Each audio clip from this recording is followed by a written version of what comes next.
నేను గొప్ప ప్రకాశవంతమైన వెలుగులో, ఆ వెలుగు యొక్క ప్రత్యక్షత అని నిన్ను దేవుడు ఏ ఉద్దేశంతో నిన్ను ఏర్పరచుకున్నాడో దానికి తగిన బలము, శక్తిని, విశ్వాసాన్ని, నమ్మకాన్ని వాక్యాన్ని అందించి నిన్ను నిలబెడతాడు.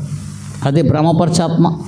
దేవుని ఉద్దేశం ఏదైతే ఉందో ఆ ఉద్దేశానికి తగినట్టుగా నువ్వు ఎదగవలసిన ఎదుగుదలని చెరుపుకుంటూ వస్తూ ఉంటుంది, మార్చుకుంటూ వస్తూ ఉంటుంది, నేను భ్రమపరుస్తూ నేను దారి తప్పించడం ప్రయత్నం చేస్తూ ఉంటుంది. అందుకే ఇక్కడ చూడండి, యేసు ప్రభువును దైవ తండ్రి యొక్క చిత్తానుసారంగా ఈ లోకానికి వచ్చినవాడు. అవునా కదా? తండ్రి యొక్క చిత్తానుసారంగానే వచ్చాడా? మరి ఆ చిత్తానుసారంగా వచ్చిన వాడిని ఏం చేస్తుంది అపవాదొచ్చి? ఆ చిత్తానికి వేరుగా తన ఆలోచనలతోటి, తన ఉద్దేశాలతోటి, తన భావాలతోటి పెంచాలని చూస్తుంది. చూసారా? అవునా కదా? అది ఖండించారా లేదా? నువ్వు ఖండించలేకపోతున్నావు. ఎందుకు ఖండించలేవంటే, ఫస్ట్ నీ ఉద్దేశము, ఈరోజు నేను ఇక్కడ వాక్యం చెప్తున్నా, ఈ వాక్యం చెప్పి ఈ వాక్యం నువ్వు పూర్తిగా అర్థమైందా? పూర్తిగా వింటావా? వినవు. అటు తిరుగుతావు, ఇటు తిరుగుతావు, ఆలోచిస్తావు, ఇక్కడ కూర్చుంటావు. బాడీ ప్రెజెంటు, మైండ్ ఆబ్సెంట్తో కూర్చుంటావు. ఇలా కూర్చోవడం వల్ల ఏంటంటే, ఇక్కడ చెప్పిన వాక్యాన్ని నువ్వు పూర్తిగా వినలేవు, పూర్తిగా వినవు, అసలు వినవు, సరిగ్గా వినవు. నువ్వు ఏ స్థితిలో వచ్చావో ఆ స్థితిలోంచే మళ్ళీ వెనక్కి వెళ్ళిపోతావు. ఏంటి నీకు ఎవరు కనిపిస్తారు? ఇక్కడ వాక్యంలో ఎవరు కనిపించాలి? దేవుడు కనిపించాలి. వాక్యమే దేవుడు ఉన్నాడు కనుక ఆ దేవుని యొక్క ప్రత్యక్షత, ఆ దేవుని యొక్క ఆదరణ, ఆ యొక్క క్షేమము నీకు కనిపించాలి. నువ్వు సరిగ్గా వినవు కదా, నీకు ఎక్కడ కనిపిస్తాయి? నీకు ఎవరు కనిపిస్తారంటే మా పాస్టర్ గారు. ఎవరు కనిపిస్తారు? మా పాస్టర్ గారండి. ఇప్పుడు ఈ వాక్యం చెప్తున్నాను, ఈ వాక్యం ఉజ్జీవంగా అరుపులతోటి, కేకలతోటి వస్తుంది. మీకు అవే వినిపిస్తాయి, ఆ సౌండ్ వినిపిస్తుంది, కానీ ఆ భావం వినిపించదు. నువ్వు ఆ భావాన్ని పట్టుకుంటున్నావా, సౌండ్ని పట్టుకుంటున్నావా? ఎందుకంటే ఆ భావాన్ని పట్టుకోవాలంటే నువ్వు ఇక్కడ కూర్చుని మనసు ఉండాలి. బాడీ ప్రెజెంటు, మైండ్ ఆబ్సెంట్ అయితే సౌండ్లే వినిపిస్తాయి. ఆ సౌండ్లకి ఏమనిపిస్తుంది? మా పాస్టర్ గారు చాలా బాగా చెప్పారండి అంటాం. అంతేనా? దేనికి ఉపయోగం నీకు? దేనికి ఉపయోగం? ఏమైనా ఉపయోగం ఉందా? జీవితకాలం ఏం చేస్తూ ఉంటావు తెలుసా? నువ్వు జీవితకాలం చేసే పని ఏంటి తెలుసా? యేసు ప్రభుతో నీకు సంబంధం లేదు, యేసు నామాన్ని పట్టుకుంటావు తప్ప అంతకు మించి ఇంకే లేదు. నీ మొత్తం నీకు దేవుడు ఎవరంటే మీ పాస్టర్ గారే. నీకు దేవుడు ఎవరు? పాస్టర్ గారే.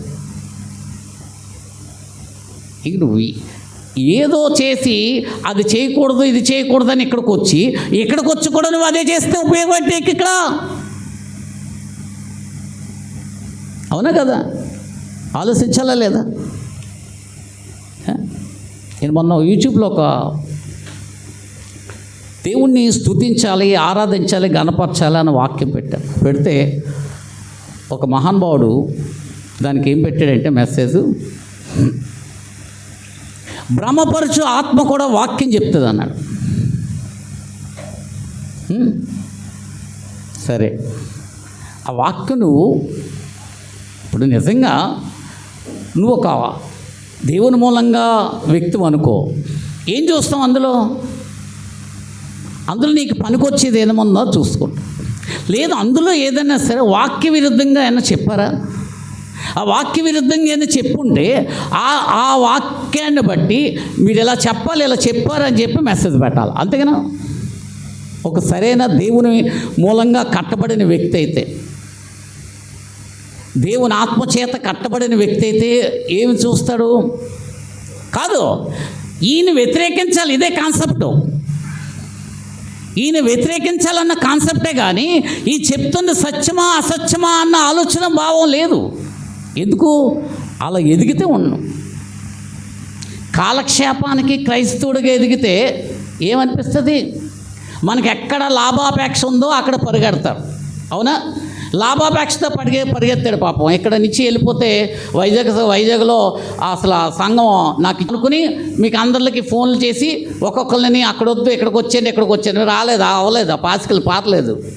ఇప్పుడు ఏంటి, ఆ ఉన్నవారు ఎక్కడ ఈ వాక్యాలు విని వెనక్కి వస్తారేమో అనే ఆలోచనతో ఇక్కడ దీన్ని చెరపాలి. చూసావా, ఇప్పుడు ఎవడమ్మా బ్రహ్మపరచాత్మ? ఎవరు?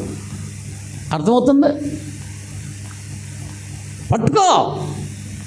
నీకు వాక్యానుసారమైన మాట నీ దగ్గర, నీకు తప్పు బోధ ఉందా? పట్టుకో, తప్పు లేదు. యూట్యూబ్లో ఎంతమంది పట్టుకోవట్లే? అవునా కదా? వాక్యానికి వేరుగా బోధించడం జరిగిందా? పట్టుకోవాలి, తప్పు లేదు. దాన్ని మనం రాయాలి. అసలు అది విన్నావో వినలేదో తెలియదు. అసలు ఆ వాక్యం పోనీ ఆ భావం ఏంటి, ఆ ఉద్దేశం ఏంటి అన్న కనుక్కున్నావా? కాకుండా ఏం చెప్తున్నావు? భ్రమపరచు ఆత్మ కూడా వాక్యం చెప్తుంది. ఎక్కడున్నావయ్యా? అందుకనే దేవుడు ఊరికి భక్తిహీనులను దేనికోసం ఉంచాడట? దేనికోసమట? నాశనం దినం కోసం ఎవరిని ఉంచాడట? భక్తిహీనులు. అంతే. వాళ్ళకి ఎక్కడ కాదు, ప్రపంచంలో ఎక్కడికి వెళ్ళినా వాళ్ళ స్టాండ్ మారదు.